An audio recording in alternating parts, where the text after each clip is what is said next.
নমস্কাৰ বন্ধুসকল, আপোনালোকে চাই আছে খেলপ্ৰেমী আছাম আৰু কমনৱেলথ গেমছৰ পৰা বেয়া খবৰ ওলাই আহিছে যে অসম সন্তান পপী হাজৰিকা ভাৰোত্তোলন অৰ্থাৎ ৱেইট লিফটিঙৰ মহিলাৰ 59 কেজিৰ শাখাত তেখেত ব্যৰ্থ হৈছে, চূড়ান্তভাৱে বিফল হৈছে। মেডেল জয়ৰ পৰা তেখেত বঞ্চিত হয়। যিটো তিনিটা স্থান থাকে মেডেল লাভ কৰাৰ ক্ষেত্ৰত, গোল্ড মেডেল, চিলভাৰ মেডেল আৰু ব্ৰঞ্জ মেডেল 1, 2, 3 এই তিনিগৰাকীক দিয়া হয় প্ৰথম, আৰু সেই তিনিটা স্থান দখল কৰাত তেখেত বিফল হোৱা দেখা যায় আৰু বহুবাৰ ব্যৰ্থ হোৱা দেখা যায় ভাৰোত্তোলন কৰোঁতে।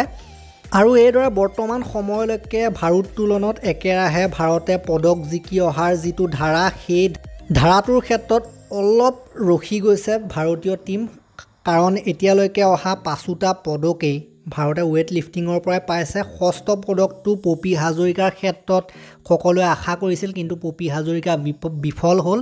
প্ৰথমগৰাকী ৱেইট লিফটাৰ, ইয়াৰ আগলৈকে যিমান কেইগৰাকী ৱেইট লিফটাৰে ভাৰতৰ হৈ পেলাই অংশগ্ৰহণ কৰিছিলে সকলোৱে পদক জিকি আছে, কিন্তু অৱশেষত পপী হাজৰিকা বিফল হয়। যি হ'লেও বেটাৰ লাক নেক্সট টাইম। আৰু আজিৰ দিনৰ ভাগত শিৱ থাপাও বাহিৰ হৈছে ৰাউণ্ড অফ 16ৰ খেলত হাৰি, গতিকে অসমৰ বাবে আজি ইমান ভাল যোৱা নাই। দিনটো যদি আমি কথা ক'বলৈ যাওঁ, দুজন বেয়াকৈ পৰাস্ত হ'ল, গতিকে সেইফালৰ পৰা দিনটো ভাল নহয়।